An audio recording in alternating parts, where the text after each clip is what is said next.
ڕۆژی 27 پێنج شاندێکی شاری دڵوسی ئەمریکا سەردانی هەرێمی کوردستانی کرد. ئەم شاندا کە بۆ ئاڵوگۆڕی کەلتوری و تێوکردنی دەستەخۆشی هەردوو شاری ڕانیە و دڵوس کە ماوەی 2 ساڵە پەیوەندی ئاڵوگۆڕی کەلتوریان هەیە سەردانی کوردستانی کرد.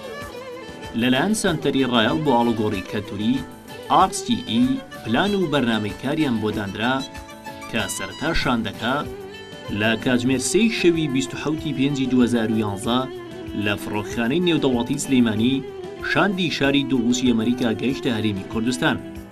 لەگەڵ گەیشتنیان لەلایەن ستافێکی سەنتەری ڕایەڵ بۆ ئاڵوگۆڕی کەلتوری بە گەرمیەوە پێشوازی کران. لە پرۆگرامی کاری یەکەم ڕۆژی وەفدەکەدا کاتژمێر 10 سەرلەبەیانی ڕۆژی هەینی 27 پێنجی 2011 سەردانی مۆزەخانەی نیشتیمانی ئەم نەسوورەکەیان کرد و بەشەکانیان بەسەر کردەوە. Anfal is the process that Saddam made it to kill Kurdish people, brought villagers, women, child, old people, young, everyone in. پاشان سەردانی ئۆفیسی سەرەکی ڕێکخراوی منداڵپارێزی کوردستانیان کردو لەلایەن بەڕێوەبەری بەرنامەی ڕێکخراوەکەەوە بە گەرمی پێشوازی کران. لەم دانیشتنەدا وێڕای ناساندنی ڕێکخراوەکە بە میوانان چەند زانیاریەکیش لەسەر ڕەوشی منداڵان و سەنتەرەکانی گەنجانی هەرێمی کوردستان خرایە ڕوو. دواتر وەفدەکە لە کاتژمێر 2 خولەکی دوای نێوڕۆ سەردانی مۆنومێتی هەڵەبجە و مەزاری شەیدانیان لە شاری هەڵەبجە کرد.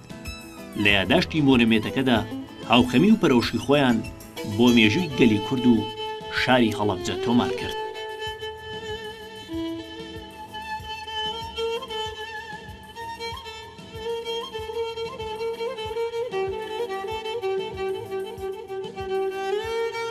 سەرلەبەیانی ڕۆژی 28 پێنجی 2011 کاتژمێر 10 سەرلەبەیانی شاندی شاری دڵوسی ئەمریکا گەیشتنە شاری ڕانیە و لە دەروازەی شار بە ئاپۆرایەکی جەماوەری پێشوازی کران.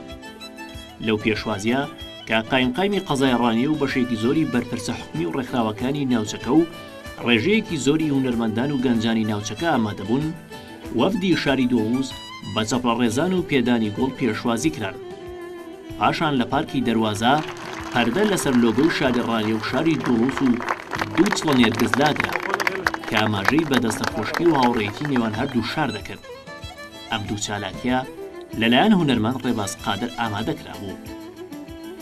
پاشان دەنەمام لەلایەن شاندی شاری دڵوس و بەشێکی خەڵکی شاری ڕانیە لە پارکەکە چێندرا. هەروەها ڕەگی چەندین جۆر گوڵی شاری دڵوسیان پێشکەش بە سەرۆکی شارەوانی کرد. بەناوی خەڵکی ڕانیەوە بە خێراتنێکی گەرمی ئەو وەفدە بەڕێزە دەکەین. ئەو پەیوەندیە جێگای ئومێد و هیوایەکی زۆری خەڵکی شارەکەی ئێمەیە. خۆشەویستی و ڕێزێکی زۆرمان بۆ خەڵکی دولوسی خۆشەویست. ئێمە بە دڵنیاییەوە سوور دەبین لەسەر درێژەدان بەو عیلاقات و پەیوەندیەی بینی ئەو دوو شارە خۆشەویستە. ئەمە دووەمین وەفدی شاری دڵوسە کە بە مەبەستی ئاڵوگۆڕی کەلتوری لەلایەن سەنتەری ڕایەڵەوە بانکێشتی کوردستان کراوە. شاری ڕانیە ماوەی 2 ساڵە ئاڵوگۆڕی کەلتوری و دەستە خوشکی لەگەڵ شاری دڵوسی ویلایەتی مینەسۆتا هەیە. مەبەست لە هاتنی ئەو وەفدا توند و تۆڵکردنەوەی ئەو پەیوەندیە بۆ ئاراستەیە کە لە ئایندەیەکی نزیکدا ئەو پەیوەندیە بۆ ئاستی پەروەردە و بۆ کۆمەڵێک ئاستی تر گەشە بستێنێ.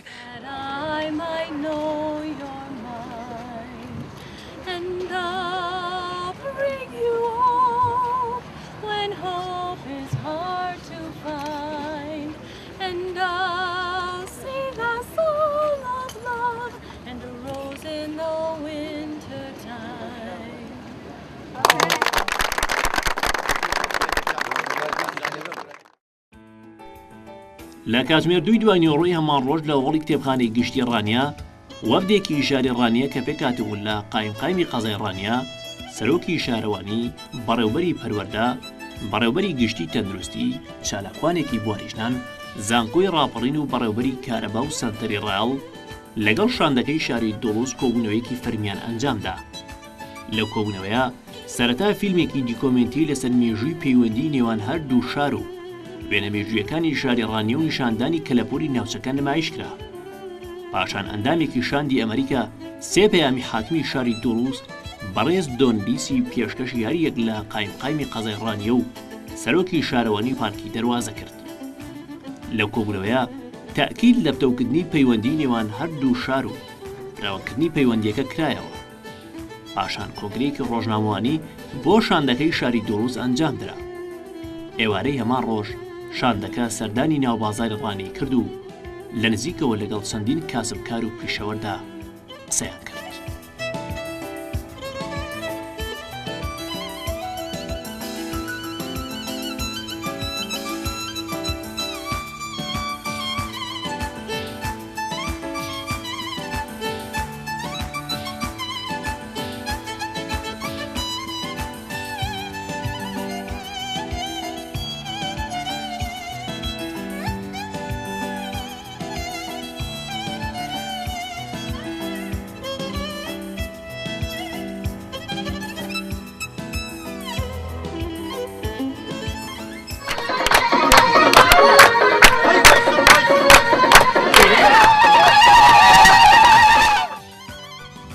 ڕۆژی 29 پێنجی 2011 کاتژمێر 8:30 خولەکی سەر لە بەیانی وەفدەکەی شاری دۆڵوسی ئەمریکا سەردانی بەڕێوەبەراتی پەروەردەی ڕانی کرد و لەلایەن بەڕێوەبەری پەروەردە و سەرپەرشتیاران و مامۆستایانەوە پێشوازی کرد.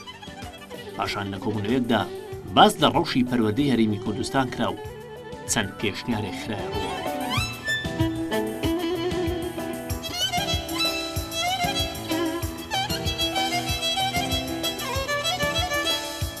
دواتر لە کاتژمێر 10:30 خولەک شاندەکە سەردانی زانکۆی ڕاپەڕینی کرد.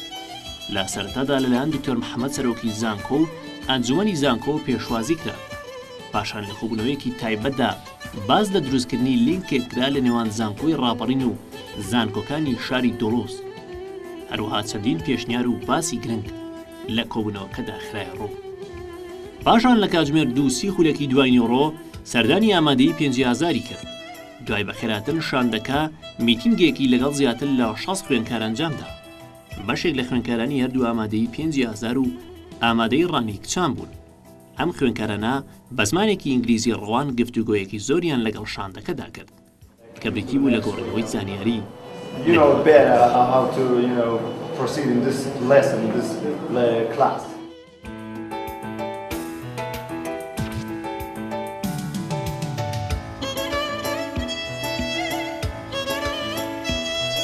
دوا بەدوای ئەوەی وەفدەکەی شاری دۆڵۆ سەردانی ئامادەی ڕانی کچانی کرد کە تێیدا فیستیڤاڵێکی کەلەپوری بۆ میوانان ئامادەکرد. ئەو فیستیڤاڵە لە ژێر ڕەشماڵێک چەندین دیمەنی کەلەپوری ئامادەکرا بوو کە خوێندکارەکان بە جلوبەرگی کوردیەوە نمایشیان دەکرد. پاشان زیاتر لە 20 کەس نمایشێکی جلوبەرگی کچانیان نمایش کرد. هەروەها چەندین خواردنی کوردی پیشانی میوانەکان درا. هەروەک شایی و گۆرانی بەشێکی تری فیستیڤاڵەکە بوو.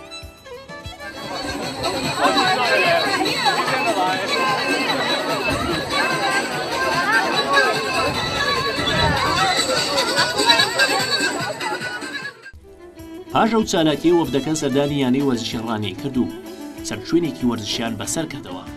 هەروەک لەگەڵ تیپی بالێکچانی ڕانیە بەشداریان لە ڕاهێنانەکانیاندا.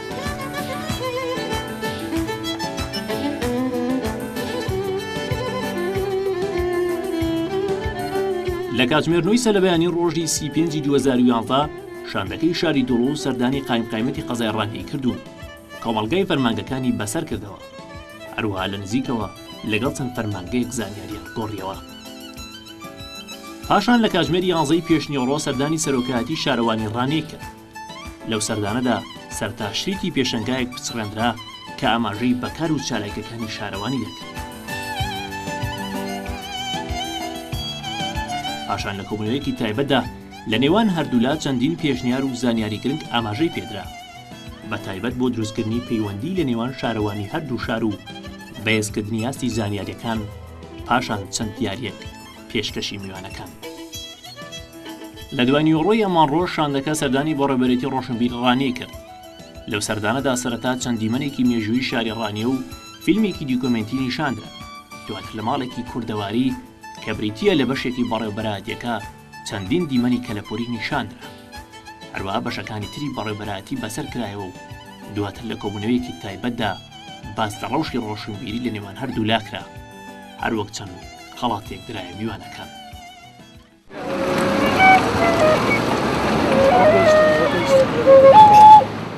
لە کاتژمێر 4 ئێوارە وەفدەکە سەردانی سەنتەری چالاکی گەنجانی ڕانەی کرد. دوای مەراسیمی بەخێرهاتن بەشەکانی سەنتەر، کۆمپیوتەر، مۆزیک، شێوەکاری، گەلەری، وەرزش و کتێبخانەیان بەسەر کردەوە. هەروەها بینەری چەندین چالاکی هونەری بوون کە لەلایەن دوو گروپی مۆزیکی سەنتەرەوە ئامادەکرا.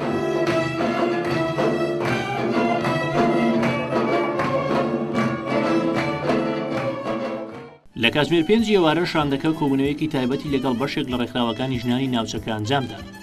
لەو کۆبوونەوەی باز لە ڕەوشی ژنانی هەردوو شارکرا و زانیاریان لە نێوان ئاڵوگۆڕ کرا. هەروەها چەند پێشنیارێک بۆ پەیوەندی و سەردانی نێوان هەردوو لا بۆ یەکتری خرانە ڕوو.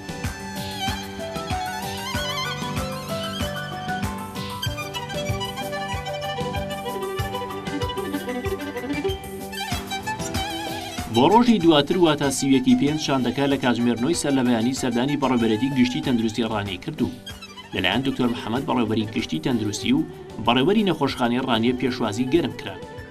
پاشناساندنی سیستەمی تەندروستی کوردستان و گفتوگۆیەکی فراوان لەسەر ڕەوشی تەندروستی کوردستان وەفدەکە بەشەکانی بەڕێوەبەرایەتەکەی بەسەر کردەوە. پاشان سەردانی نەخۆشخانەی ڕاپەڕین و سەنتەری گورجیلە و نەخۆشخانەی ڕانەیان کردو لە نزیکەوە لەگەڵ بەشێک لە دکتۆر و کارمەندەکان دوان و بەشەکانیان بەسەر کردەوە. پاشان لە کۆبوونەوەیەکی تایبەتدا داوا کرا کە هاوکاری چەند نەخۆشێک بکرێت بۆ دابینکردنی ڤیزا بە مەبەستی سەردانیکردنی ویلایەتە یەکگرتووەکانی ئەمریکا بۆ چارەسەر. هەروەها تاکید لە پتەوکردنی زیاتر لینکی پەیوەندی هەردوو لا کرایەوە بۆ گۆڕینەوەی زارستی سەردەم. دوای نیوەڕۆ لە کاتژمێر 2 خولەک وەفدەکە سەردانی نووسنگەی بەگشتداچنەوەی تونوتیژی بەرامبەرژنانیان کرد. لەو سەردانەدا سەرەتا چالاکێکی هونەریان پێشکەش کرا. پاشان لەلایەن بەرپرسی نووسنگەوە چەند زانیاریەکی گرنگ لەسەر ڕەوشی تونوتیژی لە ناوچەکەدا خرایە ڕوو. هەروەها ڕاپۆرتی 1 ساڵی نووسنگەکە و چەند خەڵاتێک پێشکەشی میوانەکان کرا. دوابەدوای ئەوە و لە کاتژمێر 4 ئێوارەی هەمان ڕۆژ وەفدەکە سەردانیەکەی چالاکی هونەریەکانی ڕانەی کرد و لەلایەن ڕێوەبەری پەروەردەی ڕانێ و بەرپرسیەکەی چالاکی هونەریەکان بە گەرمی پێشوازی کرد. پاشان بەشەکانی یەکەکە بەسەر کرایەوە بە تایبەت بەشی شێوەکاری و موزیک و ستۆدیۆ و شانۆ و کاتێیدا چەند چالاکێکی هونەری نمایش کرا بە تایبەت لەلایەن تیڤی موزیکی یەکەوە چەند بەرهەمێکی بەپێس نمایش کرا. سەلەبەیانی ڕۆژی 1/6 2011 شاندەکەی شاری دۆڵۆ و سەردانی یەکێتی زانانی ئاینی لە مزگەوتی ڕانیە کرد و کۆبوونەوەیەکی لەگەڵ کۆمەڵی مامۆستای ئاینی ئەنجامدا. لەو کۆبوونەوەدا تاکید لە هاوانگی نێوان ئاینە ئاسمانیەکان و گرنگی دیالۆگ و پەیوەندی نێوانیان کرایەوە. لە دوای نیوەڕۆی هەمان ڕۆژ وەفدەکە بە یاوەری ستافی ڕایەڵ گەشتێکیان بۆ ناوچەک گەشتیاری و مێژوویەکانی ناوچەکە ئەنجامدا و ناوچەکانیان پێناسێنرا.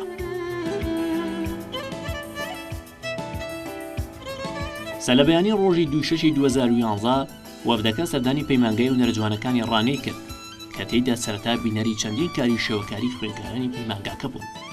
دواتر لە بەشی مۆزیک چەند پارچە مۆزیکێکیان پێشکەش کرا. دواتر لەگەڵ ئیدارەی پەیمانگاکە گفتوگۆ لەسەر ڕەوشی هونەری ناوچەکە و کار و چالاکیەکانی پەیمانگاکە کرا. دوابەدوایەوە شاندەکە سەردانی کازیۆی منداڵانی ڕانەی کرد و لەلایەن بەڕێوەبەری ڕۆشنبیری منداڵانی ڕانیە و بەڕێوەبەری کازیۆی ڕانیە و ڕێژەیەکی زۆری منداڵانەوە بە چەپڕێزان پێشوازی کرا. دواتر بەشەکانی کازیۆکەیان بەسەرکردەوە و چەندین چالاکی هونەری و وەرزشیان پێشکەش کرد. لە دوای نیوەڕۆی ماڕۆژ لەوەڵی کتێبخانەی گشتی ڕانیە و بامەدەبوونی قایمقایمی قەزای ڕانیە و سەرۆکی شارەوانی ڕانیە و بەڕێوەبەری بەڕێوەبەرێتی گشتی تەندروستی ڕانیە و بەرپرسی بەشێکی زۆری بەڕێوەبەرایەتی و سەنتەر و ڕێکخراوەکانی ناوچەکە مەراسیمێکی ماڵئاوایی بۆ وەفدەکە ئەنجامدرا. لەو مەراسیمەدا سەرەتا لەلایەن تیڤی مۆزیکی ڕانیە و دوو گۆرانیان پێشکەش کرا. دواتر لەلایەن خالید قادر ڕێخەری ئەو پەیوەندیە و بەرپرسی سەنتەری ڕایەڵ بۆ ئاڵوگۆڕی کەلتوری RCE باز لە چۆنێتی دروستبوونی پەیوەندی دەستەخوشکی هەردوو شاری ڕانیە و شاری دڵۆز کرا کە ماوەی 2 ساڵە پەیوەندی ئاڵوگۆڕی کەلتوری لە نێوانیاندا هەیە. پاشان قایمقایمی قەزای ڕانیە لە وتەیەکدا ماژەی بە گرنگیە و پەیوەندی کرد و داوای فراوانکردنی ئاستی پەیوەندیەکەی کرد. هەروەها چەند داخوازێکی گرنگی خستە ڕوو لە هەمان کاتدا هیوای خوا سەردانەکە جێگەی ڕەزامەندیان بوو. دواتر لەلایەن هەریەک لە سەرۆکی شارەوانی بەڕێوەبەری گشتی تەندروستی و سەنتەری ڕایەڵ و بەڕێوەبەری ڕۆشنبیری و سەرۆکی یەکێتی زانایان و چالاکوانێکی بواریژنان چەند وتەیەک پێشکەش کرا. پاشان لەلایەن هەردوو بەڕێزان قایمقایمی قەزای ڕانیە و سەرۆکی شارەوانی ڕانیا دوو پەیامیان لە ڕێگەی وەفدەکەوە بۆ حاکمی شاری دڵوز بەڕێز دۆنلیز نێردرا. هەروەها چەندین دیاری و خەڵاتیان پێشکرا پاشان هەریەک لە ئەندامانی شاندەکەی شاری دڵوزی ئەمریکا کە پێکاتبوون لە میشێڵ، فیلچەر، ڕیبیکا، ئیسن کە سەرجەمیان جلی کوردیان لەبەر کردبوو چەند وتەیەکیان پێشەش کرد کە تێیدا خۆشحاڵی خۆیان بۆ سەردانەکە دەربڕی و سوپاسی سەنتەری ڕایاڵ و خەڵکی شاری ڕانەیان کرد کە بەو پێشوازیە گەرمە بەخێرهاتنیان کردوون. هەروەها تاکیدیان لە پتەوکردنی پەیوەندی نێوان هەردوو شار کردەوە و بەڵێنیاندا کە کار بۆ داخوازیەکانی خەڵکی شارەکە بکەن. بۆ ئەمەش دوو گۆرانیان بە زمانی ئینگلیزی پێشکەشی خەڵکی ڕانیە کرد.